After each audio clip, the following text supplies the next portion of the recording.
de esta mesa número 14, en la que hablaremos acerca un poco de los procesos de enseñanza de investigación. Estamos esperando, no sé si ya tenemos a todas las personas que hacen parte de esta mesa. Tenemos a Eliana, tenemos a, perdóname si no lo pronuncio bien, Sendey. Estoy yo y Sofía. Estaríamos esperando a Sofía, pero por cuestiones de tiempo vamos a iniciar ahora para que nos alcance el tiempo, sobre todo para hacer una discusión bien completa y provechosa y podamos hacer varias preguntas con las personas que estén aquí, si así lo desean, y esperamos que así sea. En primer lugar, quiero contarles un poco. Nuestra mesa va a estar acompañada por 4 exposiciones o 4 ponencias. La primera de ellas, vamos a iniciar con Eliana Novoa Ramírez, con su ponencia al cine como recurso didáctico en la enseñanza-aprendizaje de metodología de la investigación científica. Luego vamos a tener la ponencia de Sendey Sánchez Bello, lo curativo potencial del After School en la enseñanza del audiovisual contemporáneo. Luego estaré presentando mi ponencia, el cine como estrategia pedagógica para la apropiación de conceptos metodológicos durante el planteamiento de proyectos de tesis de estudiantes de comunicación con énfasis en audiovisual. Y finalmente estará Sofía Solís con feminismo y pedagogía decolonial en la formación cinematográfica de mujeres. Les recuerdo que vamos a tener 20 minutos para cada una de las presentaciones, incluyendo material audiovisual que puedan tener como apoyo para la presentación. Vamos a tener, después de la realización de las 4 ponencias, vamos a hacer una ronda de 15 minutos de preguntas, en el que esperamos que los asistentes se animen y realicen estas inquietudes a los ponentes que hemos realizado en nuestras presentaciones. Voy a estar avisándoles faltando 1 minuto para que se acabe el tiempo de la presentación. Haré si les parece bien, mis compañeros de mesa, haré esa como señal a través de levantar la mano, no para hacer una pregunta, sino que es levantar la mano con la aplicación, va a señalar que nos queda 1 minuto. En el caso de que no hayan terminado, les agradeceré que pues voy a tener que interrumpirlos para poder garantizar el tiempo de cada una de las presentaciones y que todos alcancemos a realizar la presentación de manera adecuada. No sé si hay algún comentario o alguna opinión previa al inicio. Si no es así, entonces daremos inicio con la presentación de Eliana Novoa Ramírez.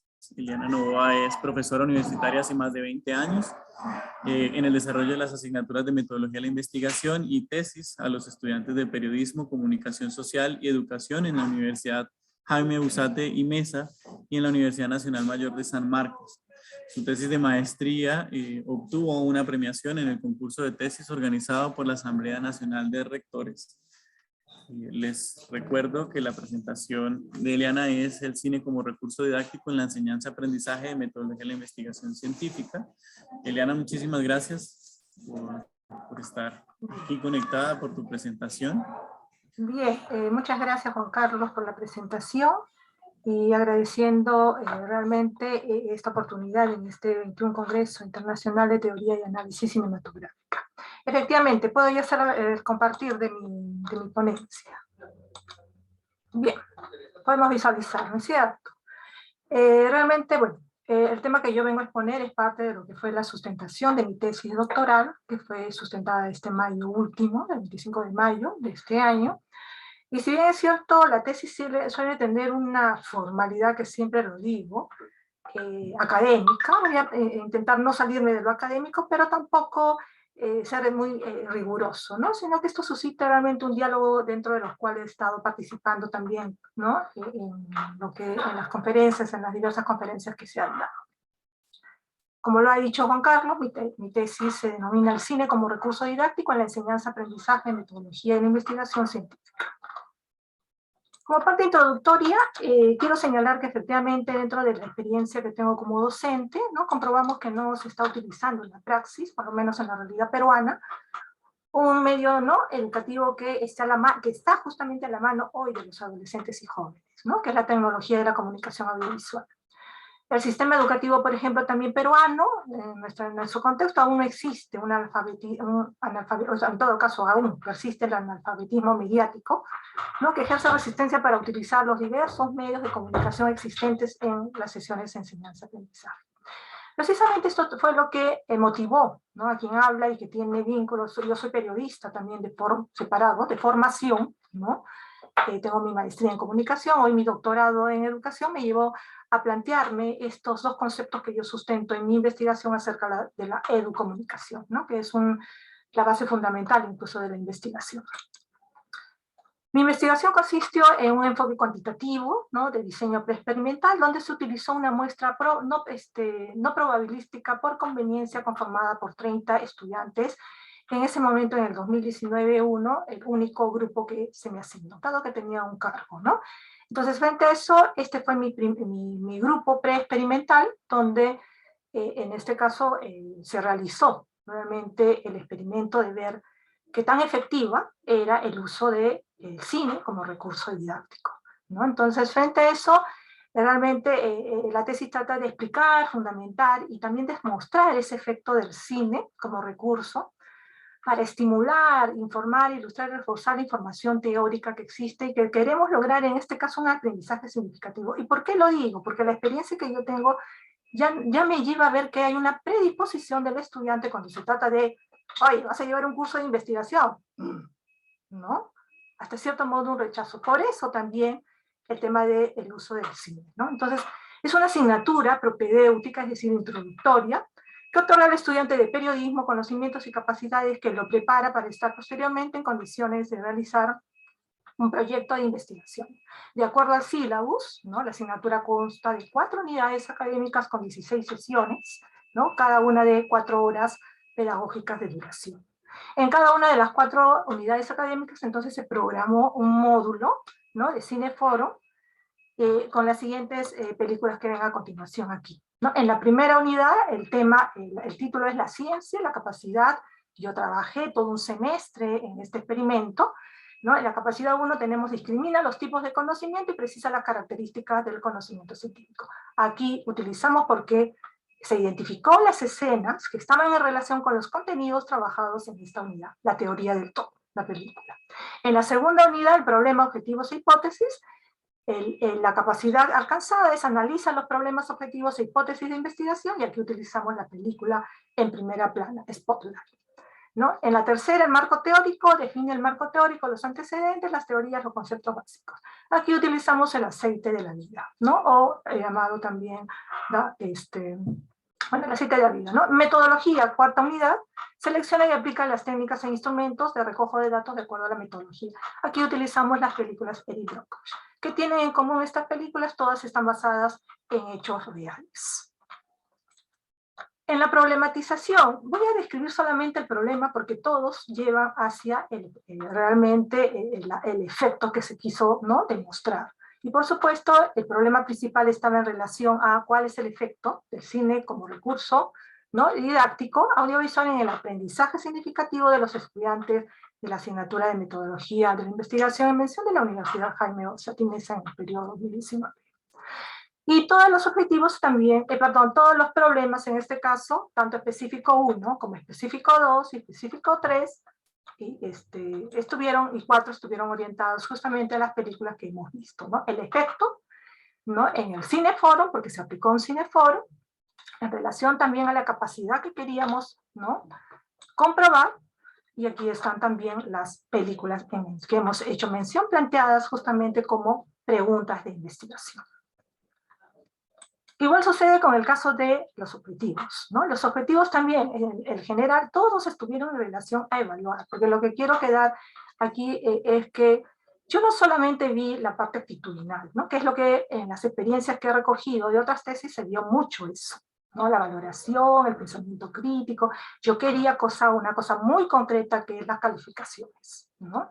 Y eso, por ese motivo, se aplicó en todo un semestre. Entonces, el objetivo estaba en relación en evaluar el efecto, ¿no?, por cada unidad incluso, del cine como recurso didáctico audiovisual en el aprendizaje significativo de los estudiantes, ¿no?, de este curso en esta universidad. Y la hipótesis que demostré, ¿no?, porque ahora lo puedo decir, fue que existe realmente efecto positivo del cine como recurso didáctico audiovisual en el aprendizaje significativo de los estudiantes. ¿Qué es lo que planteo tanto en los objetivos específicos, que es evaluar, y en las hipótesis, que realmente también cada una de las películas, ¿no?, realmente ejercen, ¿no?, un efecto positivo en los estudiantes para su aprendizaje. En el capítulo 2, que fue el marco teórico, ¿no?, que antecedentes internacionales, ¿no?, respaldan, ¿no?, este corpus teórico de la investigación. Fernández, el cine como recurso didáctico para la tesis de maestría. Él utiliza 15, o sea, tiene 15 unidades de acuerdo a la tesis, de la asignatura de economía, y por cada una de ellas utilizó 15 películas como recurso didáctico, que aplicó encuestas a profesores y estudiantes para determinar esas preferencias, ¿no?, sobre esta aplicación. Mañas, el cine y la didáctica en las ciencias, ¿no?, sociales, primeros pasos para el pensamiento, ¿no?, para la formación del pensamiento crítico. Acá él plantea una propuesta, ¿no?, de un proyecto del uso del cine también como recurso didáctico, ¿no?, dando a entender que es un gran potencial educativo, y sobre todo en el caso de la animación infantil. Por eso que utiliza solamente una película como entretenida tutor, ¿no? Soto, el cine como recurso también didáctico en la enseñanza de ciencias sociales para fortalecer el pensamiento crítico. Aquí también hay un diseño que plantea de un seminario para profesores en ciencias sociales y motivar, ¿no?, el uso de los videos documentales como recursos didácticos, ¿no?, a los estudiantes de 10º grado.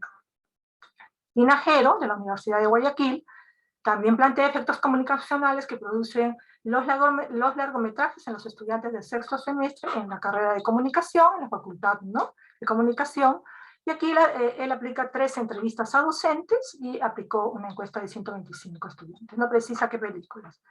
Y la última tesis internacional, que también corresponde a la Universidad Agustiniana de Colombia, Daza, Lizarazo y Medina, aplican el cine como estrategia didáctica para la apropiación del concepto. Acá, por ejemplo, sí es una tesis que ya guarda un poquito más de relación con lo mío, la investigación experimental. Es experimental, a mí es para determinar el efecto del foro, ¿no?, de 6 películas como recurso didáctico para apoyar el concepto de evolución en las, ¿no?, clases de ciencias naturales. Pues realmente aquí es lo que decía yo, hay una incipiente todavía, ¿no?, formación o aplicación del uso del cine como recurso didáctico, tanto es así que 3 tesis fueron solamente ubicadas dentro del contexto en el cual también yo me encontraba, en las exigencias de 5 años de vigencia de las tesis, ¿no?, para tu tesis.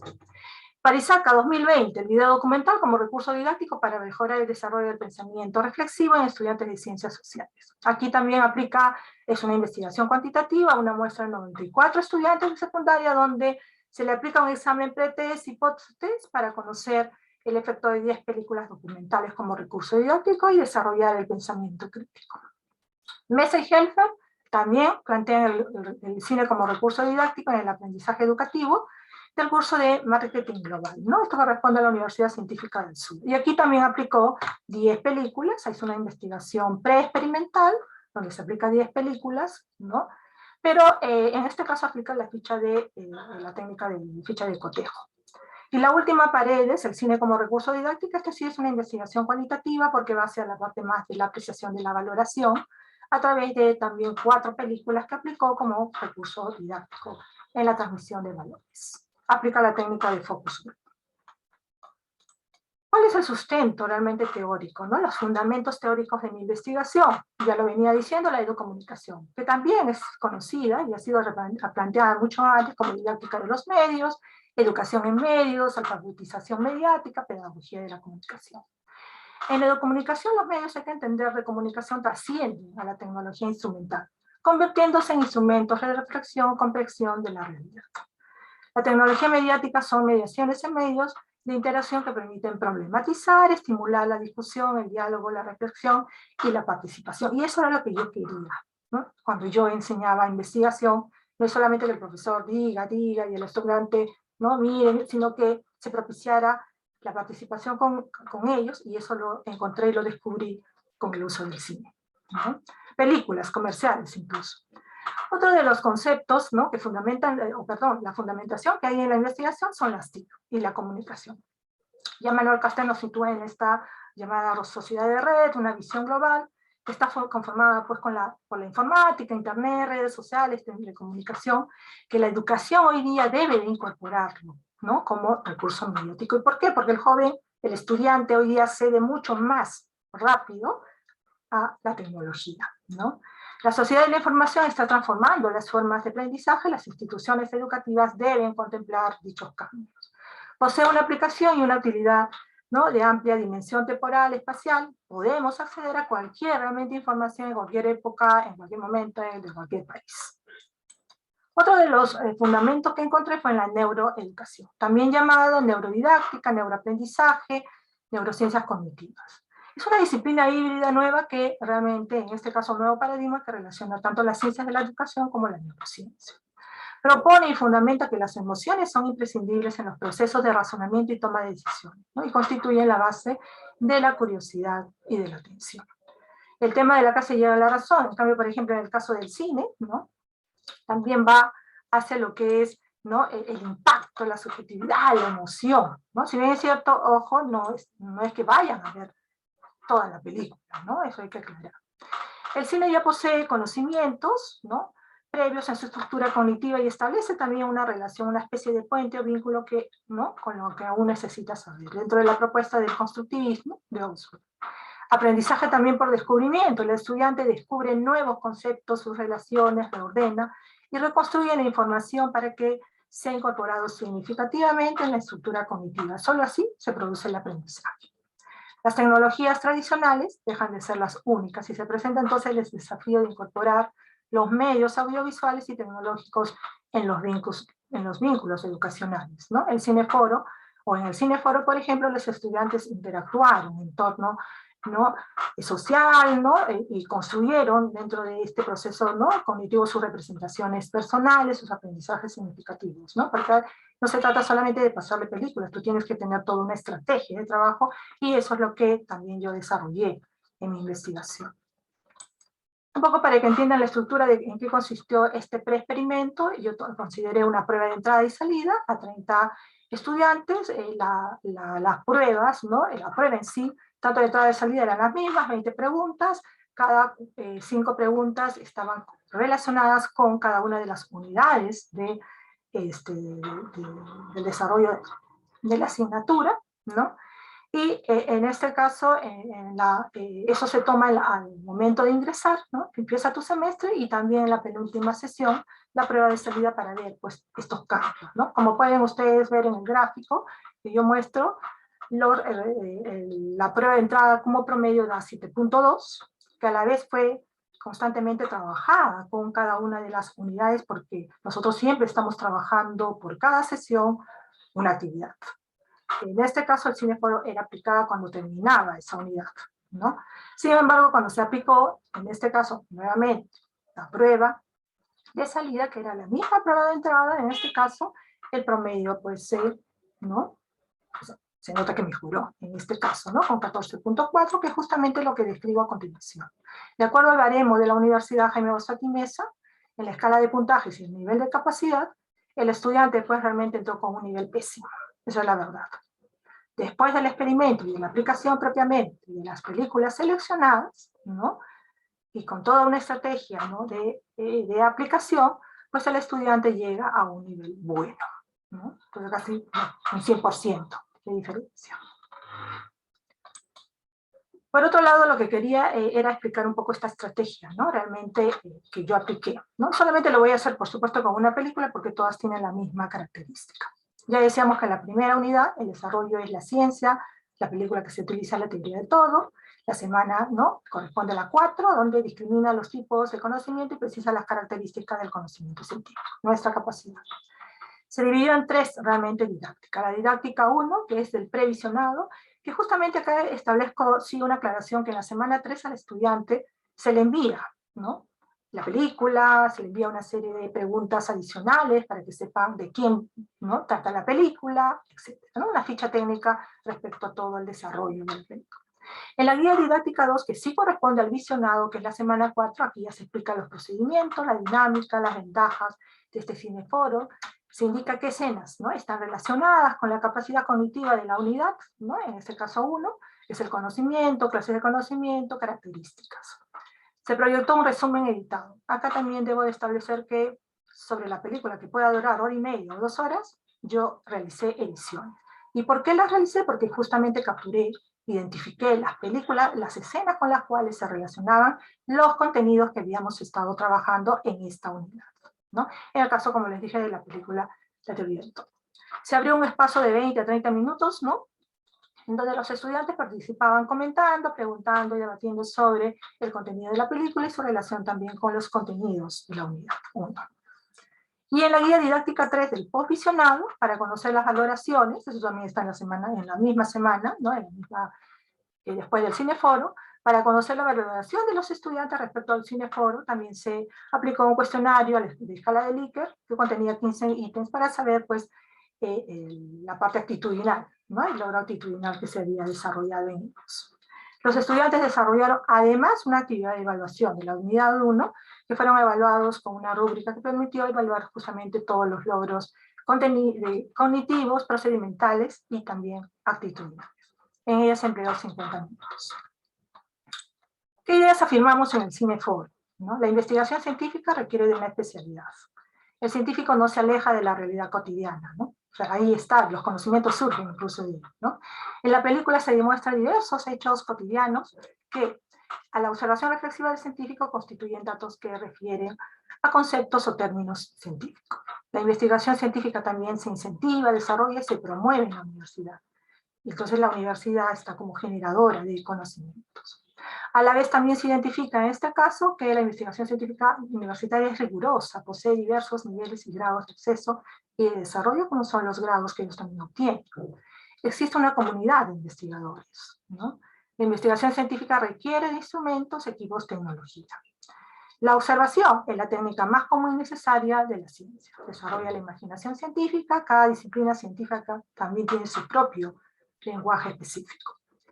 A pesar de sus limitaciones, ya acá entramos con la parte valorativa, ¿no? Stephen Hawking sigue investigando, ¿no? Sigue investigando. Se le dijo que tenía 2 años y vivió más de 50. El tiempo es para Stephen Hawking un aspecto fundamental de la vida. El tiempo como tema de su tesis doctoral, ¿no? La ciencia produce conocimientos que están sujetos a modificaciones y rectificaciones, y eso también se logra ver en los planteamientos de Stephen Hawking. La ciencia es comunicable y se logra identificar a través de la película, la publicación que él hace, que se convirtió en todo un bestseller, ¿no? La breve historia del tiempo del Big Bang a los agujeros negros. Y trato de remarcar la importancia de lo que es la capacidad, ¿no?, que se quiere alcanzar. Aquí de repente algunas escenas, ¿no? Traté de ilustrar qué es lo que vimos en las películas, ¿no? Por ejemplo, la explosión de los fuegos artificiales le da la idea o hace recordar la teoría del Big Bang, ¿no?, también llamada de la gran explosión que dio origen al universo, en las explosiones que suceden en el nacimiento y muerte de las estrellas. Y eso es lo que vemos en una escena, aparentemente de una fiesta, pero ahí está, presente, ¿no? Los estudiantes asisten a la conferencia de Roger Perl, ¿no? Sí, ya has levantado la mano, Juan Carlos, ya estoy próxima a terminar. ¿Cuánto tiempo? 1 minuto. Lo cierto está que aquí lo que traté de ilustrar es algunas escenas con los contenidos. Y finalmente, con lo cual quiero llegar es con la conclusión. Se ha efectuado una correcta, en este caso, elección de 4 películas. Como recursos didácticos, sus narrativas se adecuaron a las capacidades que indican cada una de las 4 unidades del sílabo de esta asignatura de mención.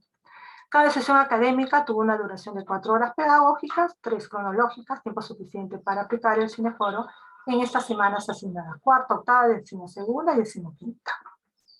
Se ha comprobado que las películas seleccionadas, visualizadas, comentadas críticamente a través de estrategias didácticas del cineforo han sido efectivos recursos didácticos en el aprendizaje significativo de los estudiantes de la asignatura de mención.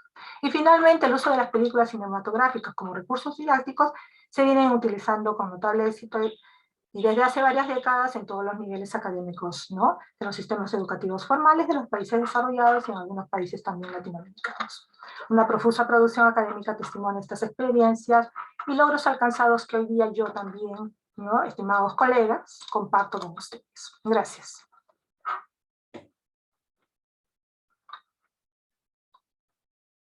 Muchísimas gracias, profesora Eliana, por tu participación y por tu excelente e interesante ejercicio de presentación y de investigación. Vamos a continuar entonces. Quiero confirmar que me estén escuchando bien. ¿Sí? Sí. Vale, perfecto. Se escucha bien. Muchas gracias. Vamos a continuar entonces con la conferencia de Sendai Sánchez Bello, de la Université Montpellier 3 de Francia, lo curativo potencial del After School en la escena del audiovisual contemporáneo. Sendey Sánchez Bello es investigador, director de escena y guionista cinematográfico, cursó el diplomado general en guión cinematográfico en el Centro de Capacitación Cinematográfica e hizo una maestría en cinema y audiovisual contemporáneo en la Universitat Pompeu Fabra de Barcelona. Tiene un doctorado en Arts du Spectacle en la especialidad en estudios cinematográficos y audiovisual por la Université Paul Valéry de Montpellier, Francia. Sus ejes de investigación relacionan las prácticas audiovisuales con la antropología, la filosofía y la tecnología. Muchísimas gracias, Sendey, por tu participación. Te escuchamos. Te recuerdo que cuando falte un minuto voy a levantar la manito para que estés atento a la finalización.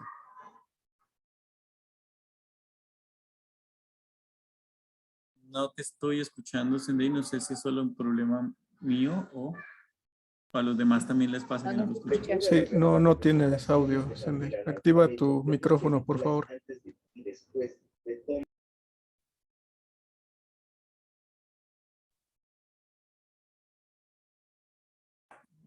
Dice que ya está activo, aún así no te escuchamos.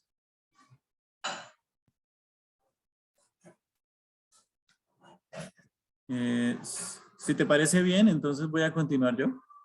Y para que puedas, mientras tanto, revisar tus problemas de audio. ¿Sí te parece bien, Sendey? ¿Estás de acuerdo? Sí, perfecto. Listo, vale, perfecto. Entonces, mi ponencia se titula El cine como estrategia pedagógica para la apropiación de conceptos metodológicos durante el planteamiento del proyecto de tesis en estudiantes de comunicación social con énfasis en audiovisual. Juan Carlos Torres Lizarazo es filósofo y magíster en filosofía de la Universidad Industrial de Santander en Colombia. Actualmente es doctorando en comunicación, lenguajes e información de la Pontificia Universidad Javeriana en Bogotá. Cuento con más de 10 años de experiencia docente en áreas transversales, así como en áreas específicas de programas de comunicación y filosofía, apreciación cinematográfica, proyecto profesional audiovisual, fundamentos audiovisuales y cine y filosofía.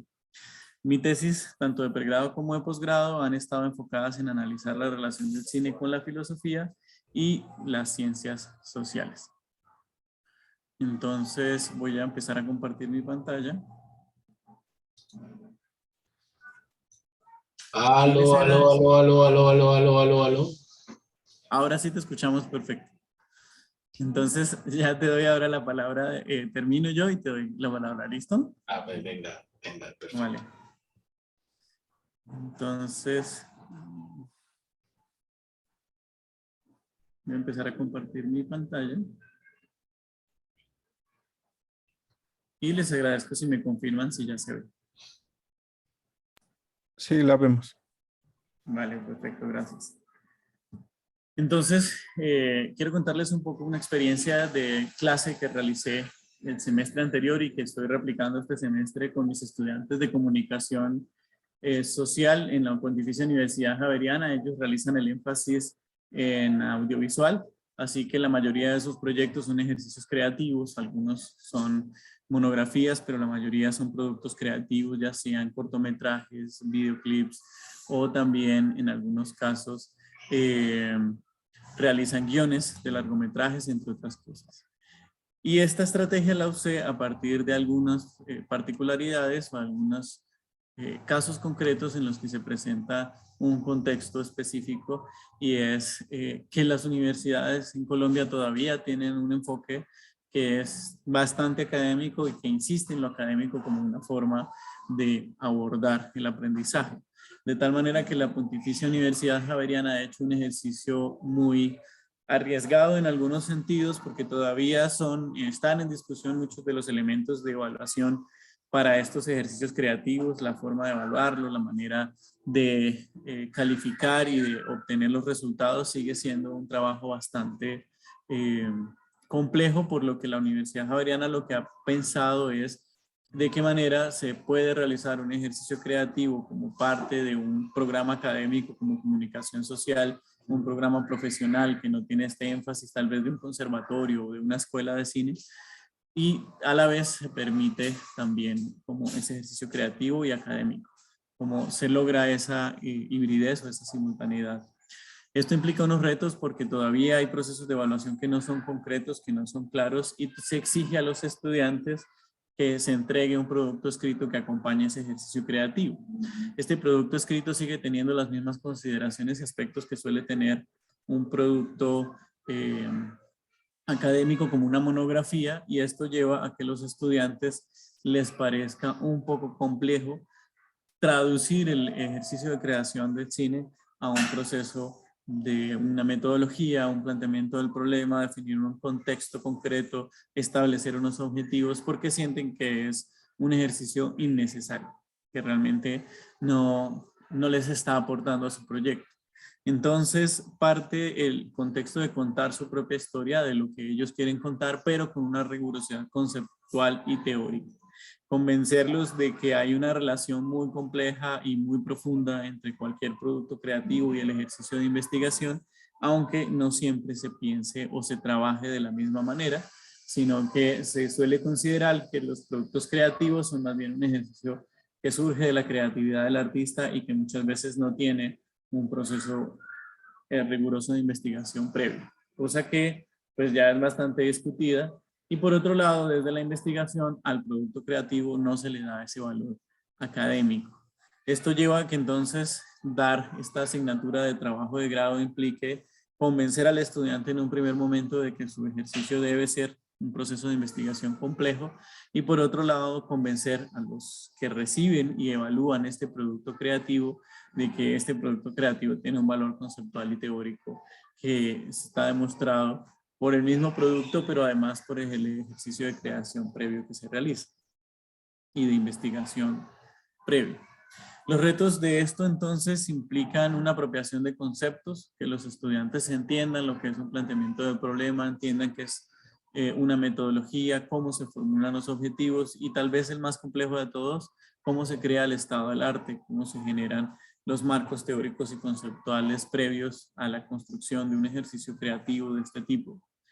Y cómo este proceso le da una importancia a su trabajo y una rigurosidad muy interesante. Normalmente a un estudiante pedirle que en su ejercicio de guión, por ejemplo, agregue, además de eso, un contexto de la problemática que está queriendo trabajar, es pedirle un montón, porque normalmente no se pide, y lo lleva a tener que pensar su producto de unas maneras muy distintas. Su ejercicio creativo entonces va a tener aquí un fundamento que le va a ayudar en muchos momentos, pero que es difícil convencerlo de lo importante que es. Sin duda alguna, tener más herramientas conceptuales con las cuales acompañar el proceso creativo es un ejercicio muy interesante, pero para el estudiante es necesario convencerlo inicialmente. La aplicación de estos aspectos creativos en ese proceso, cómo se ven, si el estudiante no los ve de manera concreta en su ejercicio de creación, si él no se da cuenta que está realizando una aplicabilidad en lo que está construyendo, pues se va a desmotivar, y hay que constantemente estarle recordando cuál es esa aplicación. Luego es necesario que haya un tiempo de dedicación más extenso. El producto creativo normalmente pues, tiene un ejercicio de investigación, pero en las escuelas, en las universidades, este proceso es más corto. Para hacer un trabajo de investigación, un planteamiento de una propuesta de investigación, pues se requiere de más tiempo de dedicación. Se requiere también una lectura crítica de los referentes.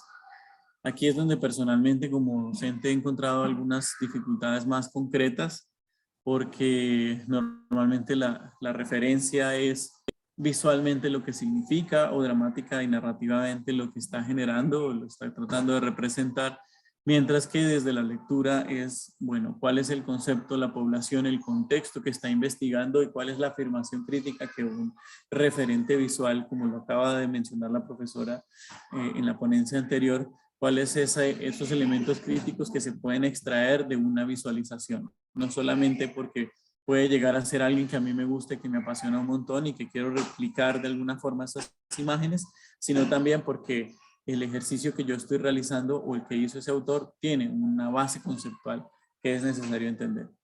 Y hay una tendencia a leer poco, que yo no sé si es una tendencia universal, porque no conozco otros contextos estudiantiles, pero por lo menos en Colombia sí lo es, y es a querer encontrar en una lectura muy rápida, en una lectura previa y de manera tal vez superficial, las referencias suficientes para hacerlo.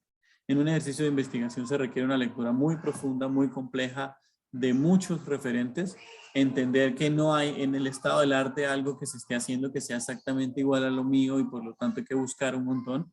Y esto lleva a que muchos estudiantes encuentren en esa lectura como pues una carga académica conceptual adicional muy compleja que muchas veces no se sabe cómo manejar, sobre todo bajo esta costumbre de leer poco. Cuando es necesario ver que se lee un montón, pues hay sin duda alguna unos beneficios allí muy interesantes que se empiezan a encontrar. Esta estrategia entonces, para contarles ya, entrar en materia, ¿cuál fue la estrategia que se aplicó? Se aplicó durante cuatro clases. Yo tengo con los estudiantes 2 clases a la semana, lunes y viernes, y por lo tanto es un poco más fácil darles una actividad del lunes para que el viernes lo discutan y permite tener espacio para cada actividad y además un conocimiento fresco sobre el cual discutir. El nuevo semestre ya tengo estudiantes en una dinámica distinta, con una clase una vez a la semana, entonces esta estrategia la reduje a 3 sesiones, pero se las voy a contar en 4, que fue como mejor siento que funcionó. No es que no haya funcionado bien en esta estrategia de 3 clases, sino que siento que falta adaptación todavía. Entonces en la primera clase se hace una revisión de un texto base. En este caso es hacia la tesis con tapa y contratapa, es un texto escrito en Argentina y además muy enfocado en la comunicación, por lo cual es bastante útil. Y debo decir que los conceptos que se trabajaron en la primera sesión fueron sobre la justificación, pero se puede hacer lo mismo con la metodología, se puede hacer lo mismo con el planteamiento del problema o se puede hacer lo mismo incluso con algunos marcos o con la misma construcción de un cronograma de trabajo dentro de los estudiantes. Es decir, es un ejercicio que se puede traducir a los diferentes momentos de un planteamiento del problema. Desde ese punto de vista, entonces, se revisa un texto base y se construyen preguntas y conceptos particulares. Por ejemplo, en el caso de la justificación, los autores proponen que se trabaje desde la idea de a quién impacta, cuáles son las comunidades que están siendo impactadas desde mi proyecto y por lo tanto cuál es la importancia de ese proyecto. Y estas comunidades pueden ser una población concreta con la que yo quiero trabajar y desde la cual quiero construir un proyecto, un estudiante que quiere hacer una adaptación de un pueblo que vivió situaciones del conflicto armado en Colombia y cómo trabaja entonces con esa población y las múltiples formas de impactarla. Y allí encuentra entonces la importancia de su proyecto y cómo justificarlo. Pero también el impacto que puede tener para la comunidad audiovisual construir un proyecto, una propuesta completamente distinta. Desde allí entonces se parte para la formulación de preguntas, que estas preguntas se ponen a los estudiantes antes de la proyección de la película, que elegí para este caso Leviatán de Lucien Castin-Taylor y Verena Parabel. Ellos son profesores de la Universidad de Harvard en el Sensory Ethnography Lab y además realizan una serie de documentales supremamente interesantes. ¿Por qué elijo Leviatán? Porque Leviatán es un producto muy desde lo académico, que se construye en un proceso de investigación, pero que luego tiene un recorrido por festivales supremamente interesante que les demuestra a los estudiantes que dentro de la industria audiovisual no se está buscando solamente un ejercicio que surja desde lo creativo o desde el entretenimiento, desde lo artístico, sino que además desde la investigación también hay un ejercicio interesante que se puede realizar. En este caso, la película es un documental sensorial y por lo tanto hay pocos diálogos. Se sigue a una serie de pescadores en su barco durante varias semanas y el documental está muy enfocado en mostrar desde las imágenes y el sonido la plasticidad y la sensorialidad que tiene dedicarse a la pesca en este caso.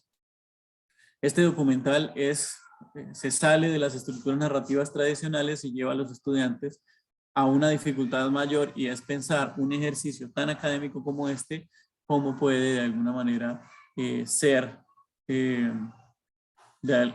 pues lo que ellos realmente están buscando, ¿no? ¿Cómo puede ser justificado un documental de este tipo desde lo audiovisual, desde lo académico, desde lo sonoro, desde lo artístico y demás? Y eso les lleva a generar ideas también de cómo pueden en su proyecto aplicar estas mismas estrategias de justificación. Entonces, en la siguiente clase, en la clase número 3, se discuten las preguntas. Yo debo decir que esta fue tal vez la parte más interesante de la experiencia. Los vi sufrir un poco con el documental porque tal vez están más acostumbrados a un cine comercial. Pero en la siguiente clase, cuando ellos ya empiezan a discutir, yo les pedí que dividieran en tres la observación. Unos se encargaran de observar la parte etnográfica, otros la parte visual, la puesta en escena y las intenciones visuales, y otros todo lo que sonoramente se podía transmitir, teniendo que ver con las tesis que cada uno de ellos estaba manejando. Entonces el resultado de esto pues, fue un ejercicio de discusión muy rico en el que los estudiantes hablaban desde la película, trataban de entenderla, de justificarla, buscaron información de la película, pensaron en los impactos que podía tener en otros contextos diferentes al entretenimiento, a lo comercial, se dieron cuenta de algunos elementos propios de la vida de una persona que se dedica al mar sin haberse dado cuenta, y sin duda alguna ellos respondieron a lo sensorial, que era la intención de la película, de manera muy concreta. En la clase 4, entonces, a partir de esos conceptos y de la discusión trabajada, cada estudiante inicia la escritura de su proceso de justificación, en el que lo que hace es un ejercicio similar de pensar en el impacto, de pensar en las intencionalidades audiovisuales, de pensar en la población con la que se está trabajando y los contextos que se manejan, y empezar entonces a decir cuáles son los impactos de mi propia tesis, de mi propia investigación. Entonces aquellos que iban a trabajar, por ejemplo, el duelo como una estrategia desde el viaje del héroe, empezaron a hablar del duelo para las personas y las poblaciones que están pasando por esa situación, una población juvenil o demás, y cada uno fue encontrando desde su propio discurso, desde su propia pregunta de investigación, cuáles entonces eran las comunidades que se impactaban y los impactos que cada una de ellas iba a tener. Los resultados, así como de manera general, había un lenguaje común.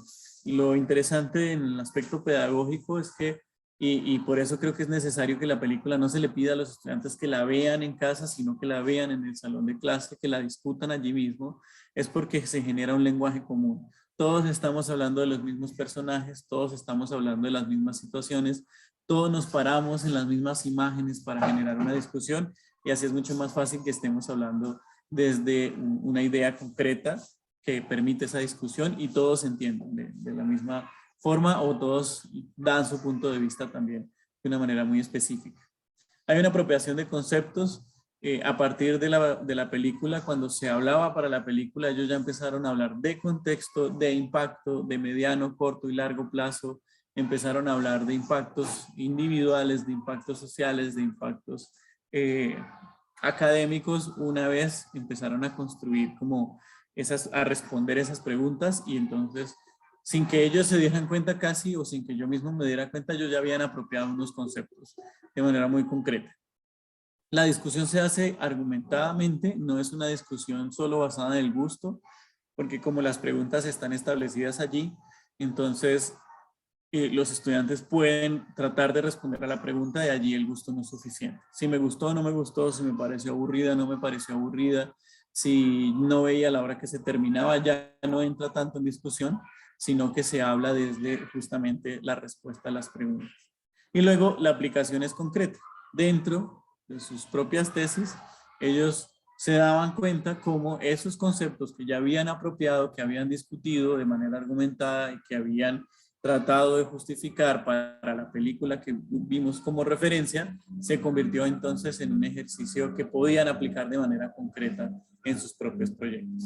En el siguiente semestre, que fue la metodología, las preguntas estaban en sobre qué métodos de investigación usó, cuáles pudieron haber sido la población, cuáles las características de la población de muestra que está trabajando, cómo se organizó audiovisualmente para poder transmitir eso, qué transmite cada uno de los elementos de la imagen y del sonido.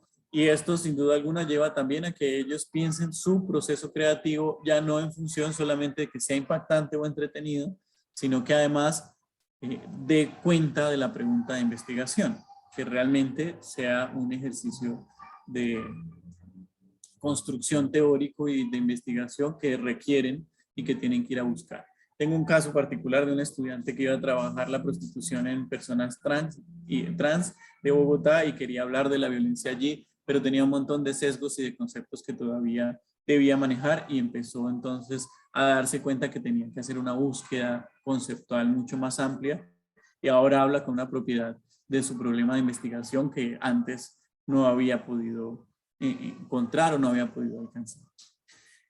El cine es la mejor herramienta para entender el cine. En el proceso creativo de enseñar a hacer cine, creo que el cine crítico, el cine reflexivo, el cine aplicado de manera concreta, visto en clase, analizado con detenimiento, se vuelve una herramienta fundamental para quienes quieren hacer cine.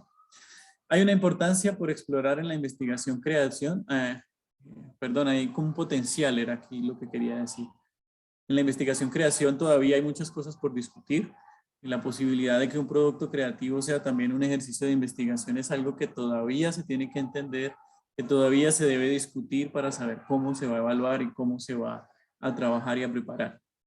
Y este ejercicio no debe llevar a que se obvie la rigurosidad del pensamiento científico.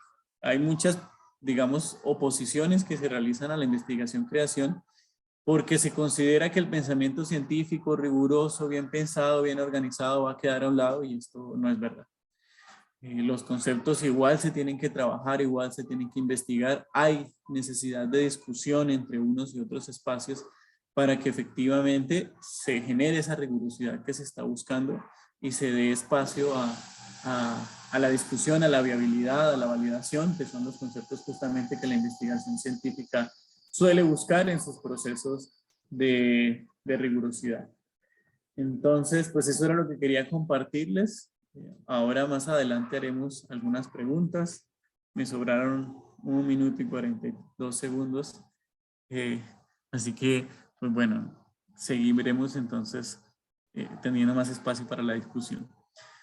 No sé si quieres, Sandy, que te vuelva a presentar o simplemente arrancamos. Solo voy a recordar el nombre de tu ponencia, si te parece bien. Pues, me gustaría saber si se escucha. Sí, perfectamente. Sí, se escucha bien. Perfecto. Bueno, pues ya está. Entonces vamos directo. ¿Listo? Perfecto. ¿Puedo compartir pantalla? ¿Puede ser? Sí, señor.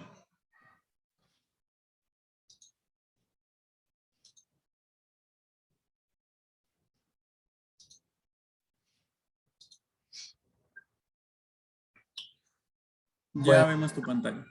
Sí. Vamos a darle aquí.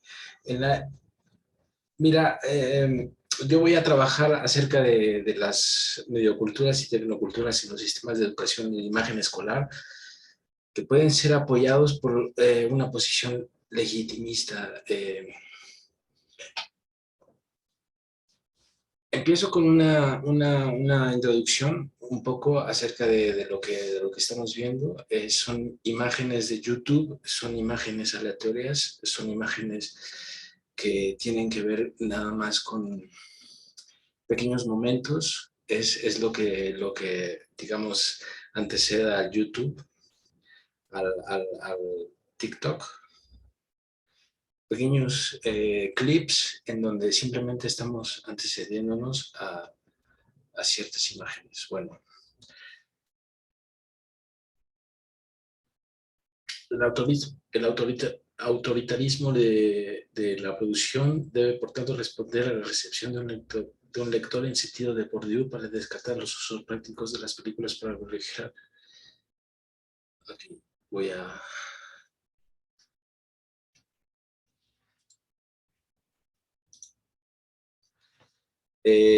Esto presupone que los estudiantes estén en un régimen de creencia en la relación de lo estética con el cine. Exige la autorización de la videoposición estética. Es decir, en nuestra relación con nuestras imágenes siempre hay una relación relacionada con nuestras imágenes, relacionada a nuestra disposición con lo que está cerca.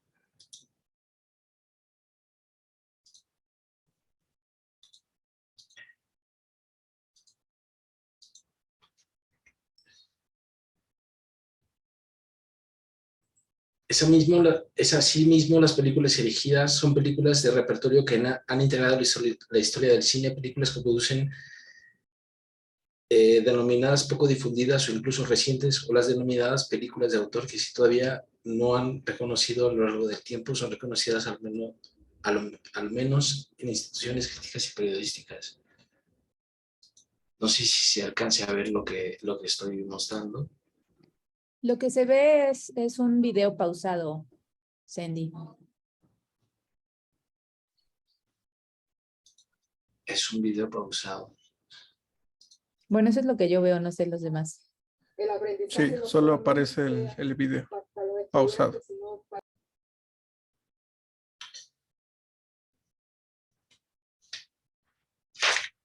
¿Quieres que te apoyemos para ir pasando las diapositivas?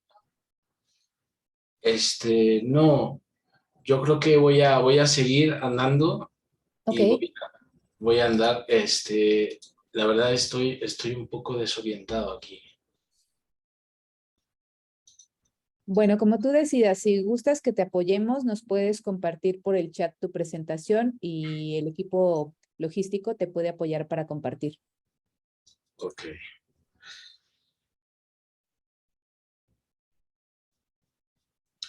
Por lo tanto, parecen despreocupados por la igualdad de trato entre la cultura y los medios y no, por lo tanto, los modos digitales de distribución y consumo de películas que permiten una película en múltiples pantallas en cualquier momento, en cualquier lugar, en cualquier manera.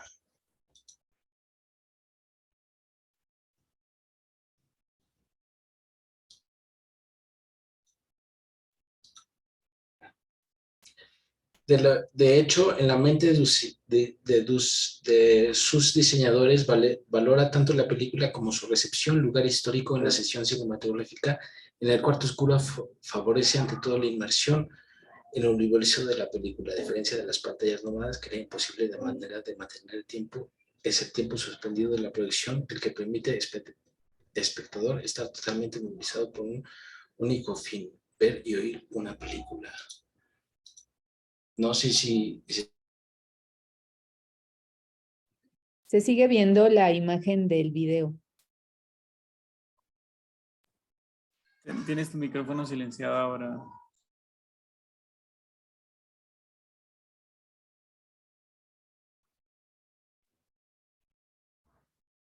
aquí, ¿no? Aquí puede ser. Ya se escucha, pero se sigue viendo la imagen del video. Ay, no puede ser.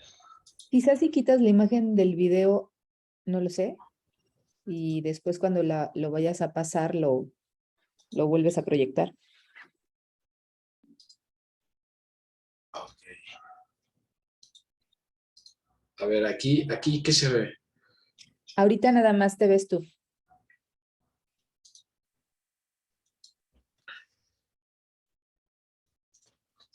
Ok, bueno, voy a seguir con el texto. Muy bien.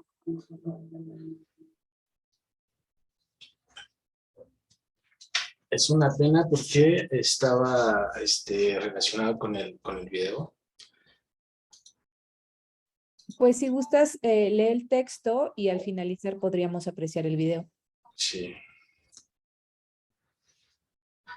Bueno, la sala oscura contra las multipantallas, digamos que es el siguiente tema. Me saca mucho de onda que no se pueda ver, pero en fin, voy a leer el texto. Por lo tanto, parecen despreocupados por la igualdad de trato entre la cultura y los medios, y ya que no por los modos digitales de distribución y consumo de películas que permiten ver una película en múltiples pantallas en cualquier momento, en cualquier lugar, de cualquier manera. De hecho, en la mente de sus diseñadores, valora tanto la película como su recepción, lugar histórico de la sesión cinematográfica. El cuarto oscuro favorece ante todo la inmersión. El universo de la película, a diferencia de las pantallas nómadas, que era imposible mantener el tiempo suspendido en la proyección, en el que permite al espectador estar totalmente movilizado para un único fin, ver y oír una película. Aquí es donde una habitación donde no se come, donde no se bebe, también les pediré que apaguen sus celulares.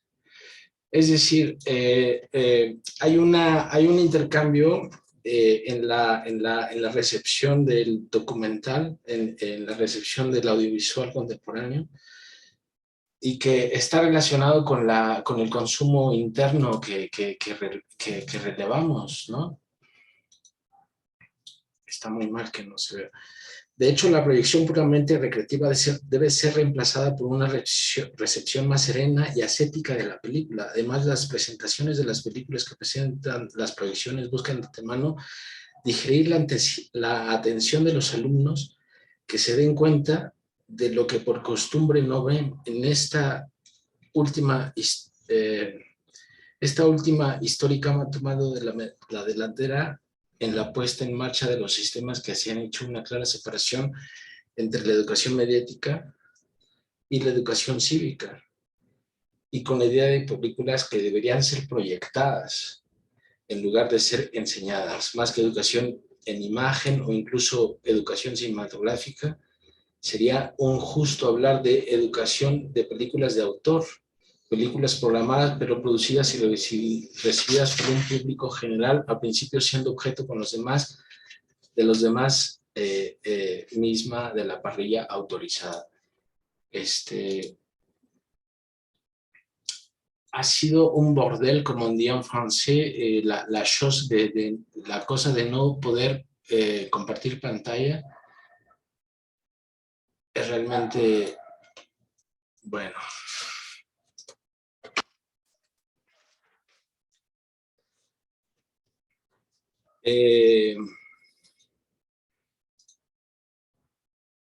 Voy a intentar compartir un poquito de la sesión audiovisual. Creo que no se puede.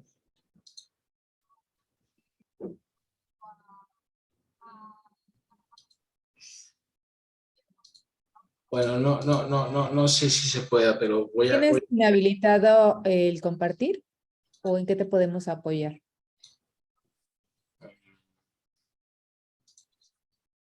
La verdad que no sé. Bueno, en fin, voy a seguir con el texto.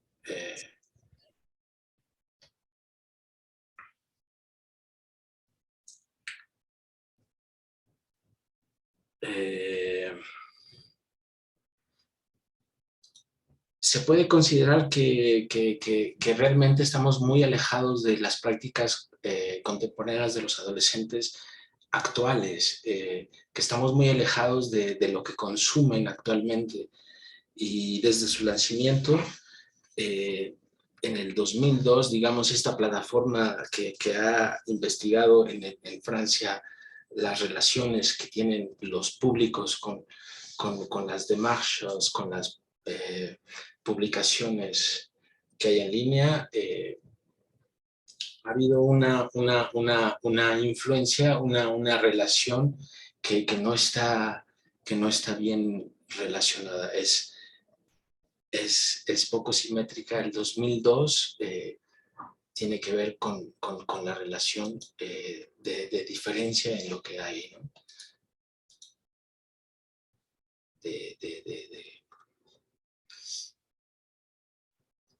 Es que me cuesta mucho trabajo esto, ¿no? Perdón.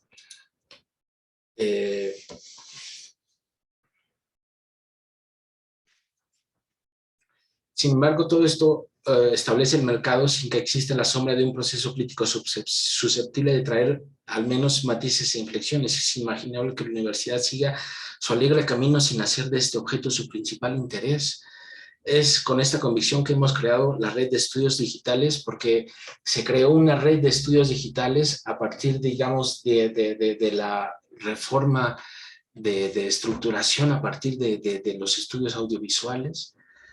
Y los investigadores y académicos de América del Norte y sur de Europa, la universidad, en su lugar de publicación, es un lugar de publicación dada para la discusión, desarrollo. Efectivamente nos encontramos en un momento de ruptura en el sentido particular que usted le da, como será la transmisión de conocimiento de las siguientes generaciones. Estoy traduciendo un poco al vivo, ¿no? Y es un poco esta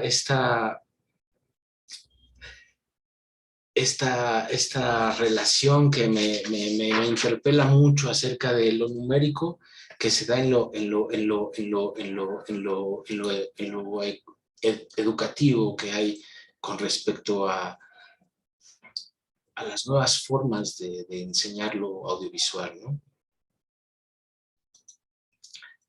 y eso es como parte de lo interesante, digamos, cómo se interrelaciona lo educativo con las formas nuevas de educar lo audiovisual. Es todo. Mi conferencia fue muy accidentada.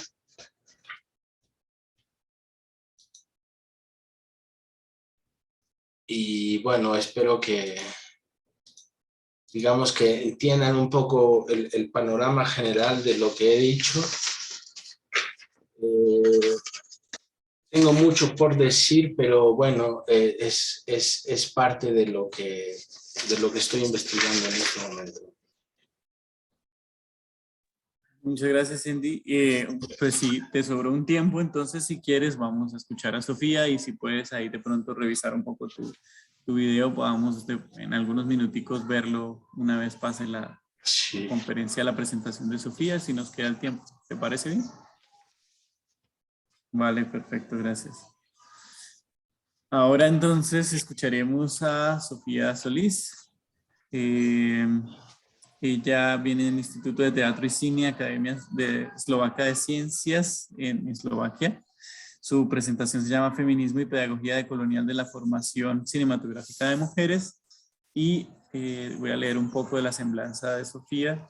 Ella es doctora en Filosofía por la Universidad Autónoma de Barcelona. Actualmente trabaja como investigadora visitante en el Instituto de Teatro y Cine de la Academia Eslovaca de Ciencias. Ha elaborado diferentes proyectos postdoctorales y de retención en México, en la UAM, en Xochimilco, perdón mi pronunciación, Eslovaquia, en la Academia de Artes Performativas y Academia Eslovaca de Ciencias, y en Letonia, en la Academia de Cultura Letona. Vinculados a la teoría cinematográfica feminista y el giro decolonial. Recientemente publicó el artículo Una mirada decolonial al cine mexicano en la revista Arte e Investigación. Muchísimas gracias, Sofía. Te escuchamos, todo tuyo el espacio. Muchísimas gracias, Juan Carlos. ¿Sí se me escucha bien? Ok, perfecto. Entonces Sí. voy a empezar a compartir página, a compartir pantalla, perdón.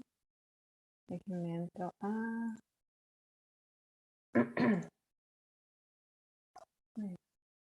presentación. Ahí estoy. Listo. Pues muchísimas gracias por la presentación. La verdad que todas las exposiciones han estado geniales, me han dado muchísimo que pensar y sobre todo me entusiasman muchísimo de que el cine se estudie tanto como conocimiento y existan como medio y como forma de conocimiento. Esta ponencia no es, digamos, es un proyecto acabado, sino que es más bien una antesala, es una premisa de investigación, porque representa muchas preguntas. Yo al inicio estaba realizando investigación sobre audiencias femeninas y entonces me saltaron muchísimas preguntas, ¿no? Entonces yo creo que a partir de ese momento reuní toda esta información y empecé a plantear posibilidades para una nueva ruta que iba a abrir una nueva línea de investigación para mí y que es la que estoy iniciando y la que me gustaría compartir con ustedes. Entonces, bueno, esta premisa de investigación tiene 3 ejes. Primero, ¿por qué descolonizar el cine mexicano? Segundo, ¿por qué descolonizarlo desde la educación audiovisual, por supuesto? ¿Y por qué enfocarse en la educación para mujeres? Esas 3 preguntas creo que son importantes, han sido pilares en mi investigación y que creo que comparto con muchas y muchos de ustedes en este congreso y quizá en esta mesa también. Entonces, primero, ¿por qué descolonizar el cine mexicano? Entonces, si repasamos primero las premisas o los conceptos básicos de la teoría decolonial, significa pues que vivimos en un estado de colonialidad, o sea, todavía estamos dentro de una condición de colonialidad, ¿ok? La colonización terminó cuando tuvimos la independencia, ya no somos la colonia que éramos durante el virreinato y que inició en 1492, sino que seguimos en un estado de colonialidad. ¿Qué es la colonialidad? Es un patrón de poder. Es un patrón de poder que genera, pues, digamos, el borramiento de saberes y que viene con una condición de, digamos, de dominación epistémica. ¿ok? De apropiación de un conocimiento que se entiende como universal, como natural de las cosas y que si lo observamos de forma crítica, desde un posicionamiento crítico, pues no es más que pues, la historia universal que se ha narrado por siempre, pues que viene de Europa, ¿no? Es una historia regionalista y que se ha contado de forma universal como si fuera una metanarrativa que ha expropiado otros saberes y otras historias, sobre todo de los lugares que fueron colonizados. Ok, entonces viene esta metanarrativa, que es una metanarrativa de la modernidad, que Walter Miñolo la ha dicho como ficción, es una invención de la modernidad, porque, pues como yo les contaba, pues si se fijan desde un posicionamiento crítico, pues solamente se relaciona con el saber, sobre todo científico moderno europeo y ahora estadounidense, y sobre todo, pues con esta noción de modernidad que se vuelve aspiracional, y que se vuelve pues divisoria, clasificatoria de los seres, de los territorios, etcétera, ¿no? Entonces, esas dos premisas, ¿no? Colonialidad y modernidad. Modernidad también llegó con la colonización, eso dicen las premisas de coloniales, no llegó en el siglo XVIII, sino llegó con la colonización, abriendo rutas mercantiles en un sistema mundo precapitalista. Entonces llega ahí y empieza esa ruta hacia la modernidad, hacia la civilización, en donde pues esta conciencia o esta racionalidad moderna era borrar, era desprender esta condición de primitividad o de salvajismo y llevarnos hacia la civilización moderna. ¿Ok? Entonces viene con esta como asociación conceptual, colonialidad y modernidad. ¿Ok? ¿Qué pasa o cómo se introduce el cine dentro de este enjambre crítico, digamos? Pues que viene también con la colonialidad, con la colonización de la mirada, con la colonización de las imágenes, de la visualidad también. ¿Ok? Entonces viene, digamos, ahora esta condición de colonialidad, viene con una colonialidad de medios o también telecolonialidad que se ha llamado. ¿Ok? Que viene con un patrón de poder también, que está asociado al patrón de saber, al patrón del ser por prácticas sociales y ahora también individuales, que significa hacer y ver cine, y de saber, porque pues sí, el cine es un generador de sentido, es un generador de conocimiento, y entonces también viene dentro de este patrón, está involucrado dentro de este patrón de poder que también incluye políticas, incluye muchísimas cosas. ¿No? Entonces viene con esta colonialidad de medios o telecolonialidad, ¿ok? Que viene con este modelo, por lo menos en el cine mexicano, ahorita que tenemos compañeros y compañeras de Colombia y me parece que también de Perú.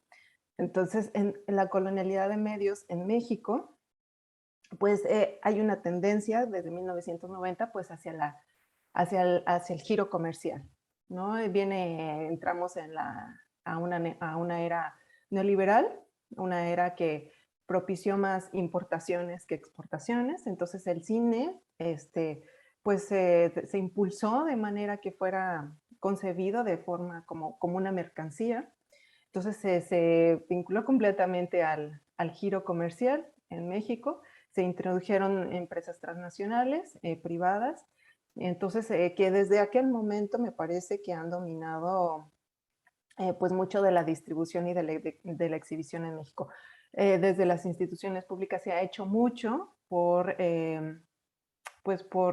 también es una retórica de la modernidad, aquí dicho sea de paso, del salvar, o sea, de esa retórica de salvación, vamos a salvar al cine mexicano, y entonces han hecho mucho por impulsar la producción.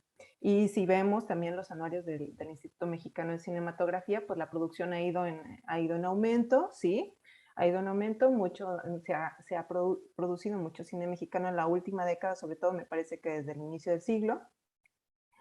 Pero, ¿qué pasa con este cine? O sea, se va haciendo como se va generando, se va produciendo, pero no hay rutas, no hay circulación, no hay circuitos donde pueda exhibirse, pueda distribuirse adecuadamente este cine, y mucho de este cine queda como, yo le pongo aquí síndrome de archivo, que no encuentra rutas efectivas para la diseminación visual, o sea, de este tipo de material audiovisual, y entonces se genera este síndrome de archivo, ¿no? en donde las audiencias nacionales no pueden apropiarse de este material, no pueden tener alcance o tener acceso a este material, sino que pues nada más, digamos, obedece en su mayoría a los intereses privados pues sí, de la iniciativa privada dentro de la distribución y la exhibición. Ok, con esto me refiero pues que no existe muchísima diversidad dentro de las narrativas visuales dominantes en México.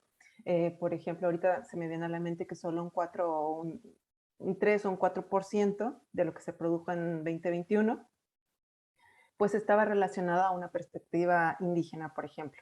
Y solo me parece que 9 de estos largometrajes, pues de los creadores y las creadoras, pues se identificaron como pertenecientes dentro de una comunidad indígena. Esto reduce muchísimo, significa que hay un sesgo muy grande en la producción, en la distribución, en la exhibición del cine mexicano, y entonces que la diversidad es muy escasa y que existen muchísimos sesgos y existen muchísimos obstáculos para que este abanico de producción y que viene desde muchísimos enfoques y que podría aportar muchísimo a una diversidad visual, encuentra muchísimos obstáculos y muchísimos escalones.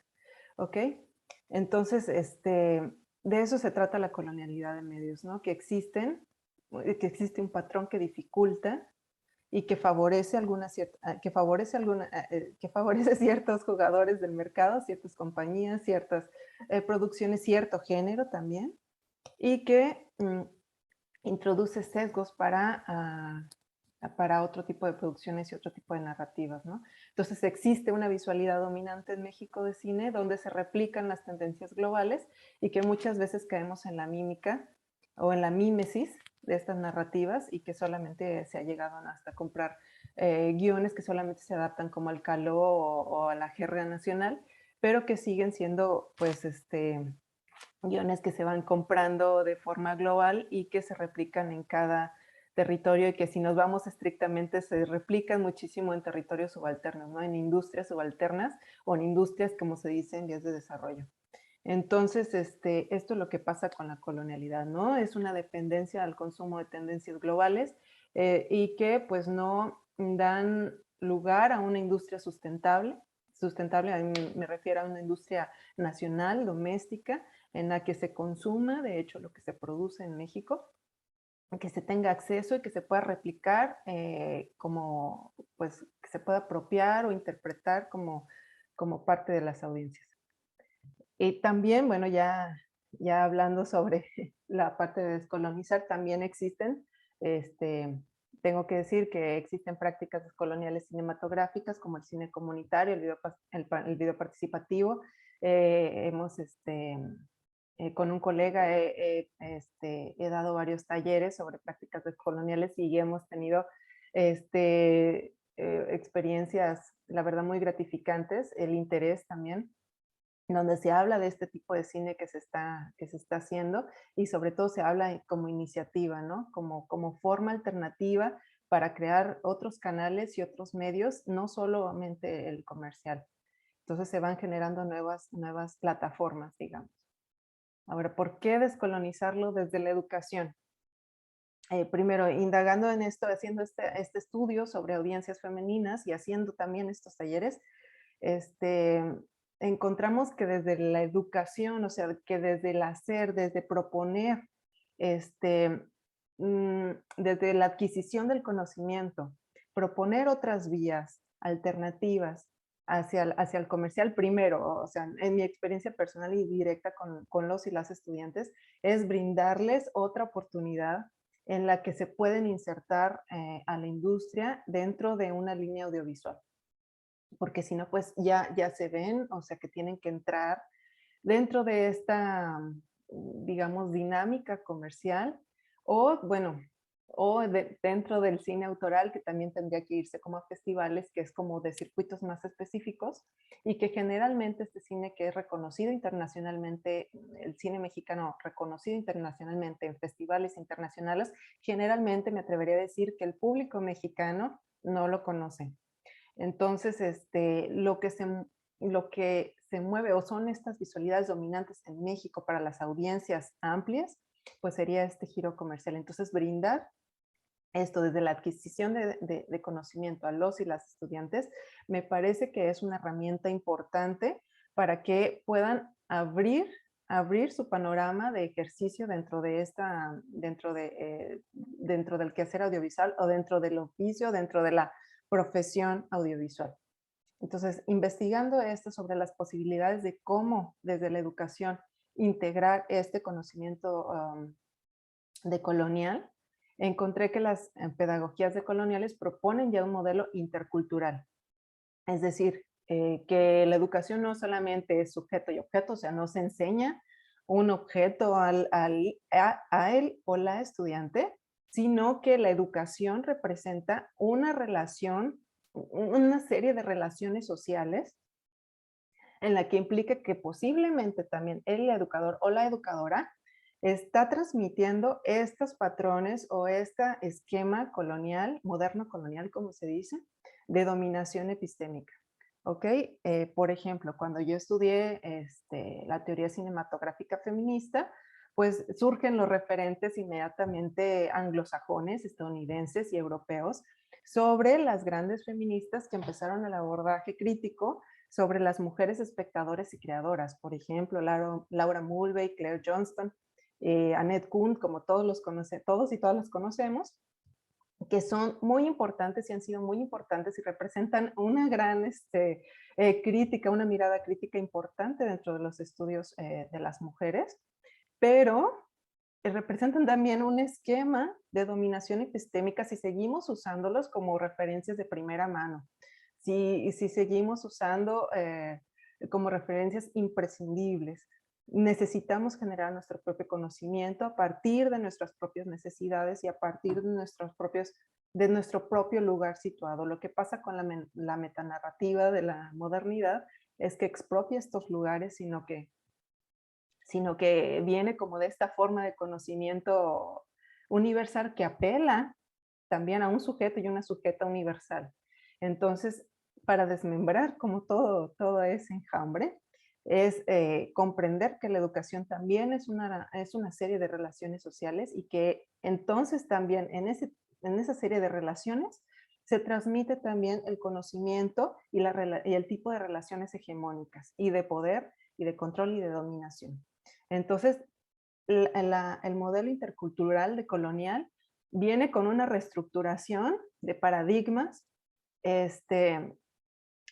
y de posicionamientos que involucran todo el modelo educativo, que involucran más bien todas las agencias y agentes en la educación, ¿no? De los profesores y profesoras, de la currícula, de la institución misma, etc. Yo sé que suena como un modelo quizá idealista, pero me parece que es necesario para proponer, o quizás suena radical, no idealista, sino para proponer nuevas formas y nuevos modelos de generar y sobre todo para la práctica y para la creación cinematográfica.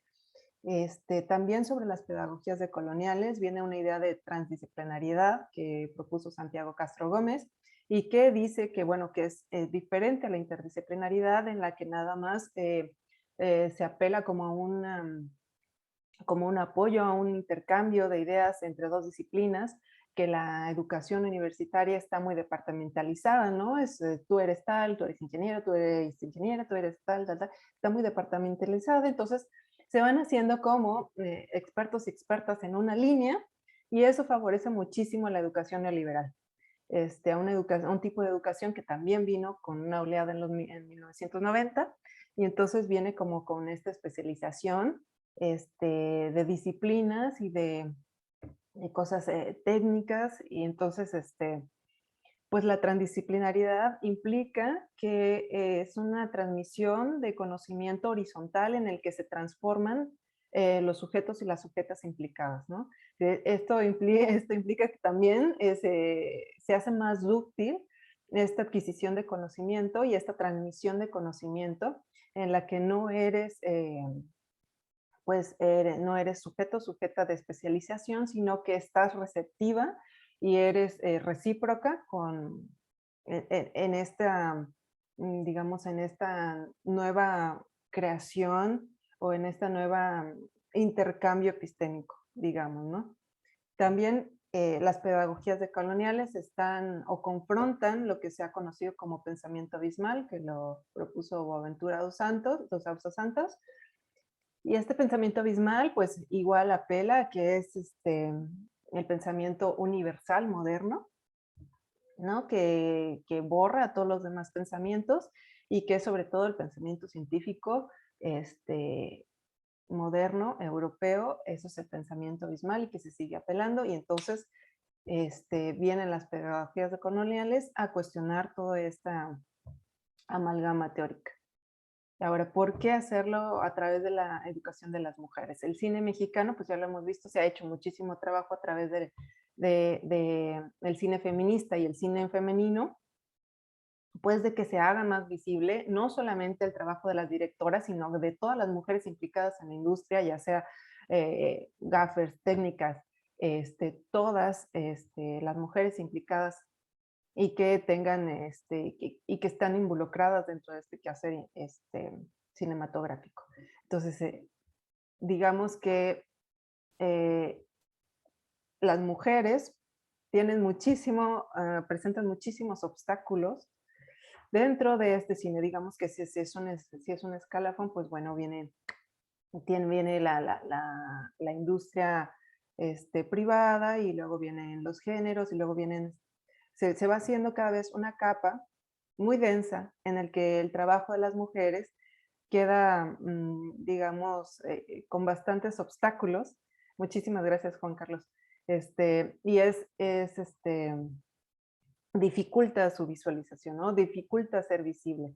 Y muchísimo más el trabajo de creadoras subalternas que, por ejemplo, están dedicadas al cine comunitario, creadoras negras, lesbianas, creadoras migrantes. Entonces queda muchísimo, muy invisibilizado todo su trabajo y toda su creación, que es valiosísima.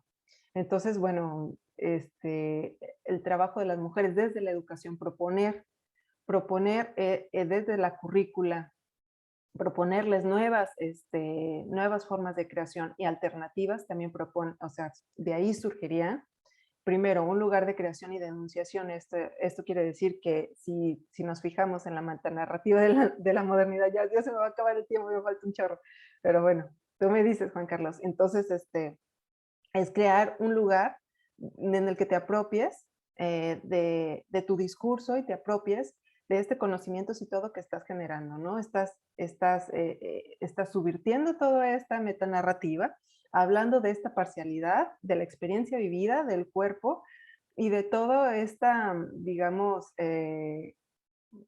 pues, no sé, del momento concreto y de toda la localización, ¿no? De toda esta experiencia. Bueno, nada más quería decir que, bueno, todo Gracias, ¿ya? Sofía. Bueno, que ya. Sí, se nos acaba el Muchísimas tiempo, qué gracias. pena contigo. Gracias. No pasa nada.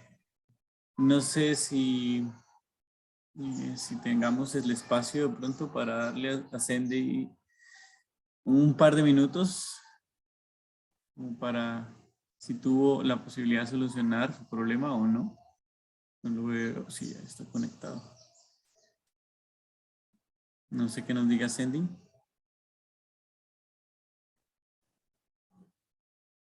Bueno, si no tenemos entonces más, sería darle espacio a las preguntas. Les recuerdo que pueden escribir sus preguntas en el chat o pueden hacerlas levantando la mano para que desde el apoyo logístico nos permitan habilitar los micrófonos de aquellas personas que quieran realizar preguntas.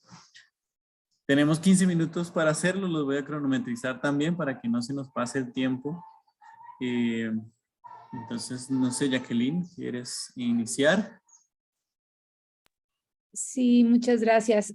Bueno, nada más informo que la habilitación para preguntas en realidad está muy limitada, dado que de pronto se nos mete gente, como ayer en una sala. Entonces estamos muy rigurosos con la habilitación y entonces les pedimos ahí que nos comprendan y solo hagan sus preguntas vía chat. Bueno, en mi caso, porque soy parte del comité organizador, puedo hacerlo, y también ponentes que los estamos identificando muy puntualmente, pero por parte de las personas asistentes, les agradecemos que utilicen el chat. Bueno, dicho lo anterior, quiero dar 2 comentarios, bueno, 3 cosas. A agradecerle a cada una y uno de ustedes sus participaciones que van enriqueciendo lo que buscamos en este congreso.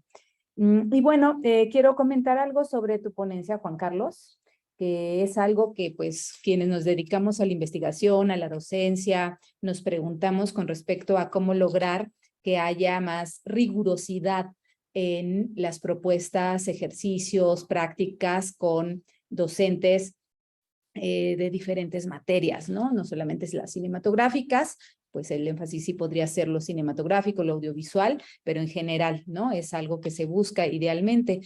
Sin embargo, pienso también que los procesos de generación de conocimiento tienen sus propios tiempos, que no son inmediatos, y si bien tu modelo me pareció muy bueno, porque además nos demuestras resultados, me parece que habría que pensar en la generación de conocimiento en 2 momentos importantes.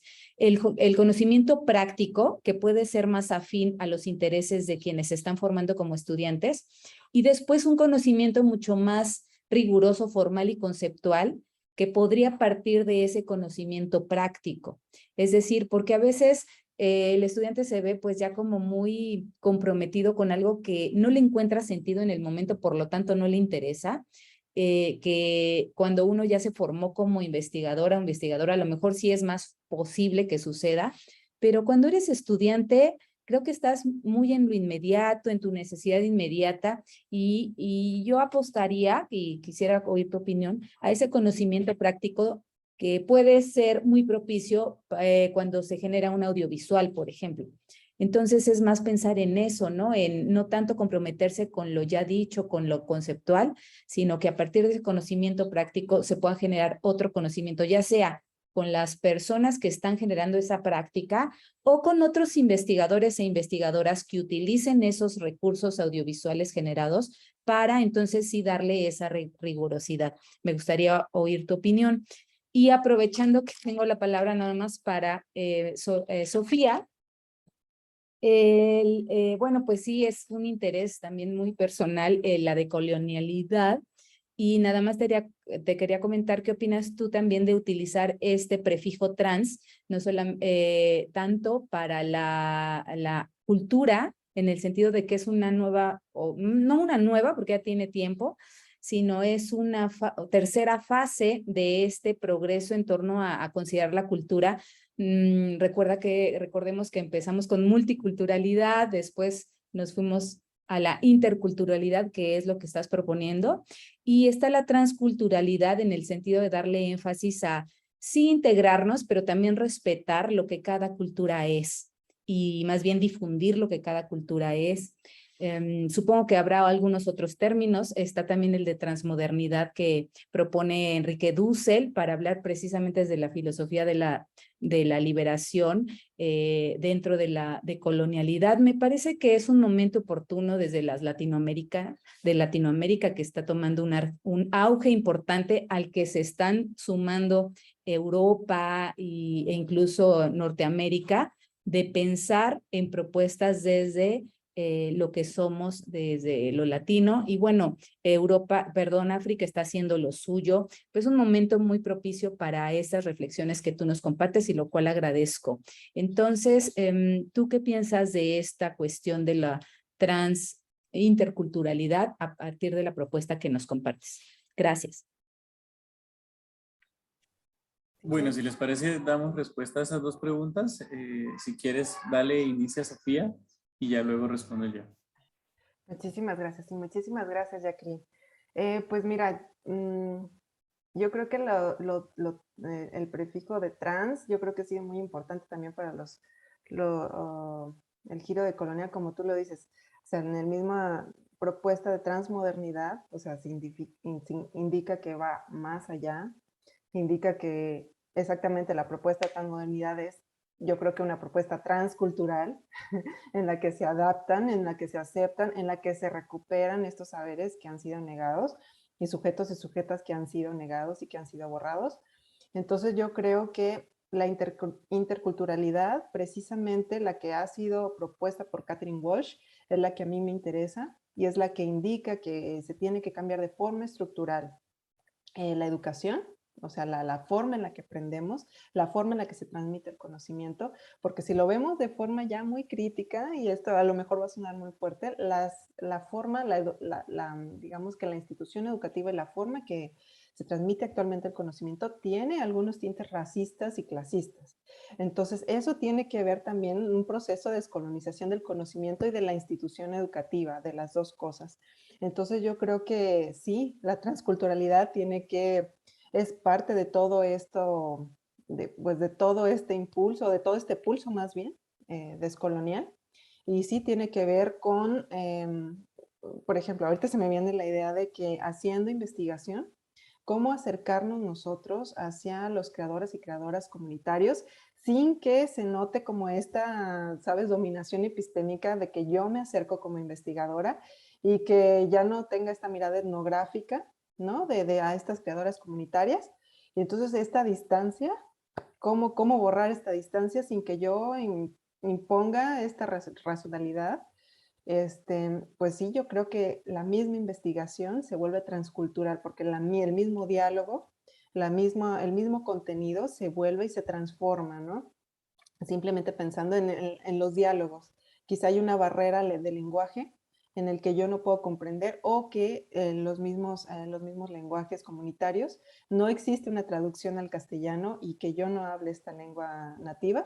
Entonces hay una barrera del lenguaje que va a transformar, va a hacer un efecto transcultural en mi investigación, ¿no? Va a ser una adaptación y que yo creo que es lo que estoy personalmente y creo que muchos de los pensadores y pensadoras descoloniales es lo que estamos esperando, ¿no? Que se vaya descolonizando toda la investigación, la educación, haciendo toda esta apropiación transcultural de todos esos saberes que han sido eliminados o borrados, ¿no? Entonces, como tú dices, sí, África ya lleva un camino bastante, ¿no? El cine africano, el reconocimiento, hay muchísimos investigadoras e investigadoras que están trabajando sobre el cine africano y yo creo que también es el momento para el cine latinoamericano y sobre todo para el cine mexicano, porque ahorita, para mencionarlo bien, las mujeres siempre han sido protagonistas del cine comunitario, del video participativo, del cine documental mexicano, y yo creo que ahí está el momento ya para el reconocimiento, la visualidad, la visualización de todos estos trabajos, y que sin duda descolonizarían el cine mexicano y la industria, ¿no? Esa sería mi opinión. Muchísimas gracias, Jacqueline. Gracias a ti, Sofía. Bueno, y sobre mi pregunta tienes toda la razón. Algo súper importante que olvidé mencionar del contexto es que son, en este caso, estudiantes que están entre sexto y octavo semestre del programa de comunicación y que por lo tanto ya primero están pensando en su trabajo de grado después de haber pasado por un proceso de formación en escritura de guión, en técnicas audiovisuales básicas, en escritura de guión de ficción, en documental, es decir, han tenido un proceso de formación previo en el énfasis en audiovisual que les ha permitido tener esas herramientas que tú dices, prácticas fundamentales. De lo contrario, la apropiación de los conceptos se vuelve supremamente compleja porque no saben cómo traducirlo, no es aplicabilidad de la que mencionaba, es no saber cómo traducir todos estos conceptos académicos muy complejos a un lenguaje audiovisual tan concreto.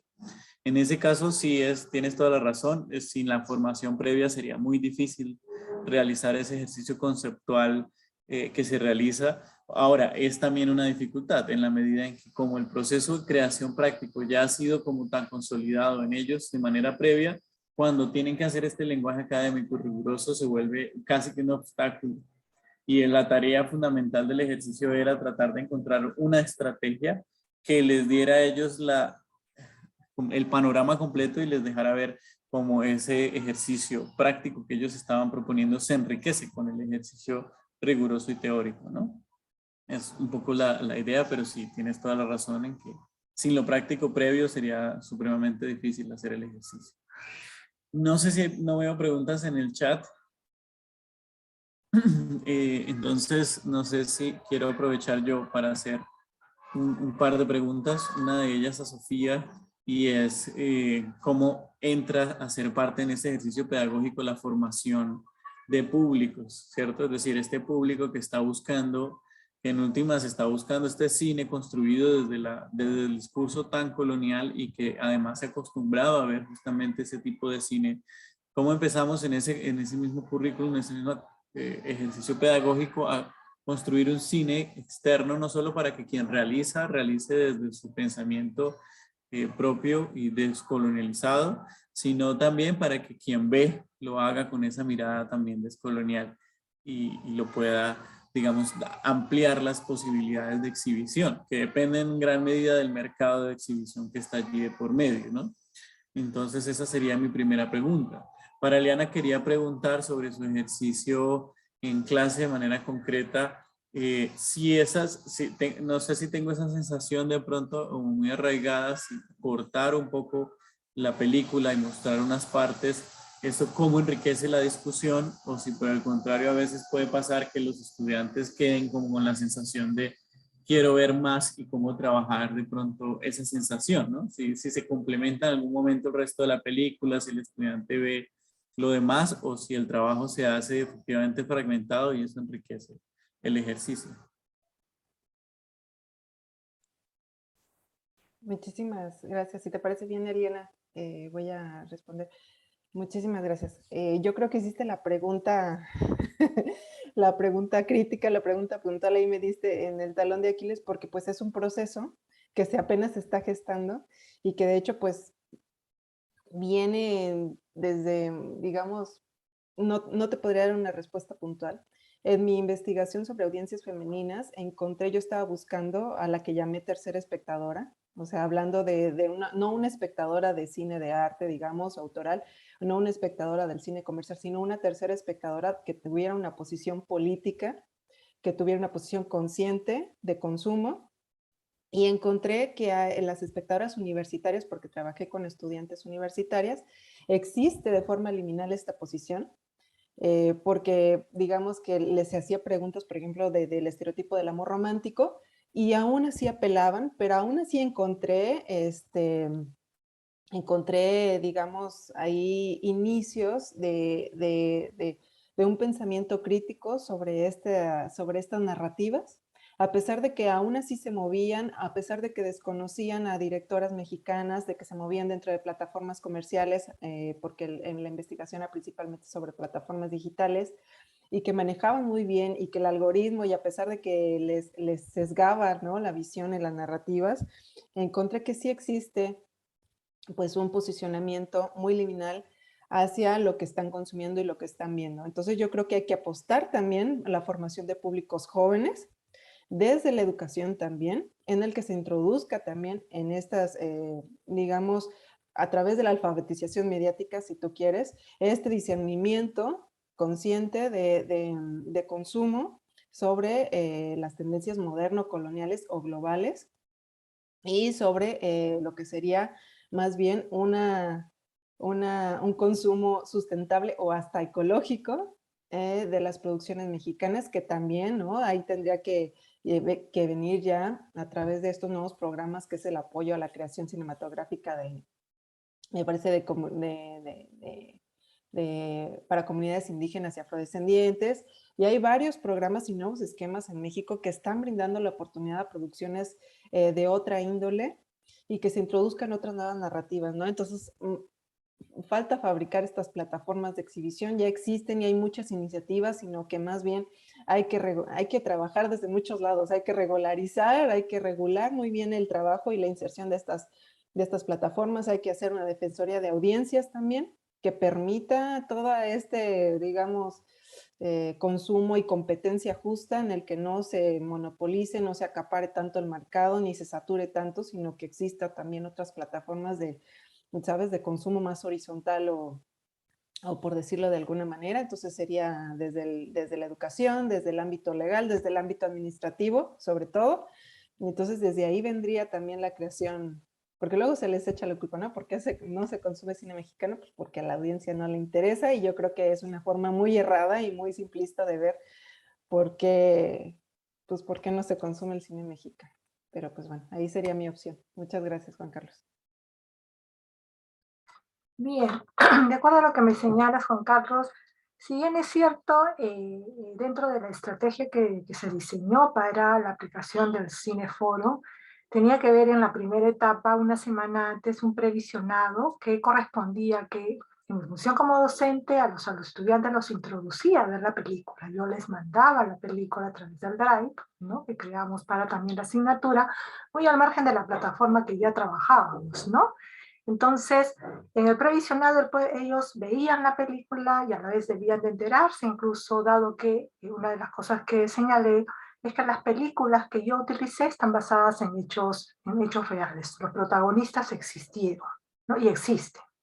Entonces, sobre eso, cuando yo ya voy prácticamente a lo que es el visionado y elaboro un guión, digámoslo así, que se extrae de la misma película, la intención está en que ellos puedan reconocer a través de las escenas que yo predeterminadamente las recogí en esa edición, para que ellos pudieran relacionar conceptos aprendidos con las escenas que ellos veían, que eran actividades propiamente incluso de investigación, ¿no? Entonces, ahí, ¿qué es lo que hay? ¿No? Si bien es cierto, yo hice una edición, por ejemplo, la teoría de todo tiene más de hora y media, casi hora 40, 50, ¿no? Entonces, yo sinteticé eso en 35 minutos, pero a decir verdad, eso es lo valioso del Cineforo, de la discusión, es que los estudiantes, muy al margen de ver lo que la profesora tenía como intención, también participaban y decían, pero profesora, no ha considerado esta otra escena, ¿no?, que no la había incluido, pero que eso es lo importante, que ellos fueran reconociendo en lo que ya habían visto de la película, ¿no? Entonces, eso es lo que permite, en mi experiencia, como les digo, yo siempre he utilizado el cine, no solamente en el caso de metodología, ¿no?, que es mi especialidad. Lo he hecho cuando he enseñado periodismo, porque yo soy periodista, en periodismo de investigación, en diferentes áreas, ¿no? Periodismo informativo, utilizo varias películas, incluso hasta peruanas, ¿no? Pero la cosa hoy día de mostrar bien, cuando hablo de evaluar, evalúas sistemáticamente, o sea, en un semestre. Yo todo un semestre lo dediqué a plasmarlo para mi tesis, pero lo he venido haciendo con el tema de las clases remotas. También hemos aplicado y seguimos haciendo. Entonces, lo que yo trato es realmente de ver que el utilizar las películas, escenas de las películas, no proyectarles películas para que vean canchita en mi clase, por si acaso, sino que esto logre establecer esta relación que yo planteo en mi investigación es sobre el efecto que, ¿no?, se produce utilizando el cine, pero como un recurso, no como entretenimiento. Por eso es que planteé en Educomunicación cómo trascendemos la función, ¿no? El cine es para entretener, es verdad, ¿no? Esa es ¿no?, su función principal, entretiene. Pues está bien, yo te doy en el previsionado para que te entretengas una semana antes, informándote bajo los requerimientos para que en el visionado que ya se da propiamente en esa primer Cineforo, que fue la 4ª semana, cada culminación realmente de una unidad, yo he recogido todos los conceptos trabajados en 3 semanas anteriores, ¿no?, con tareas, porque siempre estamos así. Y dentro de eso, el estudiante también elabora un trabajo práctico, porque al momento que estamos hablando, y eso quiero que entiendan, cuando hablamos de evaluar, ¿no?, constantemente nuestro sílabus es nuestra dirección, ¿no?, nuestra guía. ¿Qué es lo que estás cumpliendo en la primera unidad, en la segunda? Por eso que trabajas capacidades, ¿no?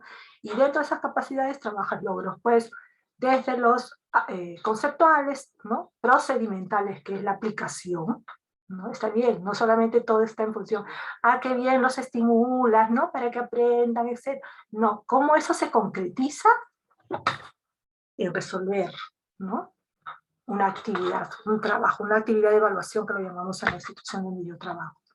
Y después, pues, claro está en que también recogí las valoraciones de ellos, ¿no? Y las valoraciones eran justamente la participación misma, ¿no?, que se daba en el foro. Cuando yo veía, me decían, profesor, usted no ha considerado esta escena de acá, ¿no? No la había considerado, es verdad, pero eso me daba a entender que sí, en ellos empezaba a surgir ese efecto. Y como lo había dicho, ¿no?, también yo les estaba enseñando a chicos en segundo ciclo, ¿no?, chicos que De por sí, cuando se habla de la investigación ya vienen con una idea, sí, ya con eso yo tengo con los estudiantes de que están próximos a salir, ¿no? Tienen una predisposición a lo, de repente, rutinario, que puede hacer también la enseñanza, porque eso es lo que sucede, ¿no? Lo rutinario del profesor viene, explica, y de pronto, ¿no? Te da una lectura, y ahí queda, ¿no? Entonces lo que yo quería era ese, ¿no? Ese refuerzo realmente, y demostrar a la institución que también ya me ha aceptado a través de la unidad de investigación de la cual formó, en la Universidad Jaime Dos Mesa, que puede ser integrado, ¿no? También en otros docentes, porque no solamente soy la única que menciona ahí, ¿no? Otros docentes que también imparten el curso de investigación, ¿no? Entonces, por ahí sí es cierto, Juan Carlos, puede ser que exista esa idea de que el estudiante quiera ver más la película, ¿no? Pero yo ya les había dado una semana antes, para el fin de semana, todo lo que hicieran, ver la película completa, ¿no? Entonces, en la clase ya es otra la dinámica, otra la estrategia. Perfecto, Eliana, muchísimas gracias a Sofía y a Cindy por su participación. Fue realmente una conversación muy agradable, muy rica, es muy chévere, como decimos aquí en Colombia, saber que hay otras personas que están trabajando desde el cine, sus procesos pedagógicos. Creo que también hubo unas perspectivas del cine como objeto de estudio para pensar los elementos culturales y sociales que se desprenden de allí, el cine como herramienta pedagógica dentro de la clase y pensar sus narrativas, sus conceptos y sus preguntas, y el cine, para la realización de cine, que de alguna forma nos da un panorama bastante completo e interesante de lo que estamos trabajando, y además de diferentes países también, que es otra cosa, me parece a mí muy enriquecedora. Nos quedamos con las ganas de escuchar un poco más, de hablar un poco más, pero se nos acaba el tiempo. Como para dar unos anuncios finales, en el chat las personas de logística muy amablemente nos pusieron un enlace para aquellas personas que requieran certificado de asistencia al Congreso, lo puedan llenar y allí tengan esta información. Les recuerdo a mis compañeros de mesa que los certificados de participación serán enviados a los correos personales, a los correos inscritos, una vez terminadas las conferencias.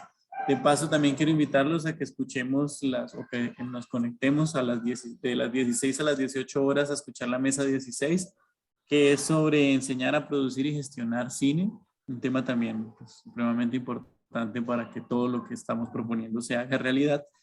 Y la mesa 17, cine, educación y feminismo. Luego de 16:15 a las 20:15 estará la mesa 18 con enseñanza de disciplinas con el cine en la sala 1, y la mesa 19, historia del cine de educación, en la sala 2.